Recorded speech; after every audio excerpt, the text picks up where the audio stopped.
হুজুর সাল্লাল্লাহু আলাইহি ওয়াসাল্লাম তার স্ত্রী আয়েশা রাদিয়াল্লাহু আনহাকে বললেন, তুমি নম্র স্বভাবের হও, কেননা আল্লাহ নম্রভদ্রদের পছন্দ করেন। হাদিস বুখারী ৬৬০১। নূহ নবী আলাইহিস সালাম ৯৫০ বছর দাওয়াত দিয়ে কাউকে ঈমানে আনতে পারেননি। ঈমান আল্লাহর হাতে। তার বেঈমান স্ত্রী বলল, ও একটা পাগল, ওকে তোমরা মেরো না। বন্যার কিস্তিতে উঠলও না, ছেলেকেও নিষেধ করেছিল।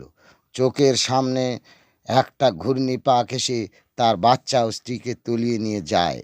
ইবলিস শয়তান নৌকার এক ধারে বসে আছে। বললেন, কিরে শয়তান, তুই শয়তান নাকি রে? তুই কি করে উঠলি?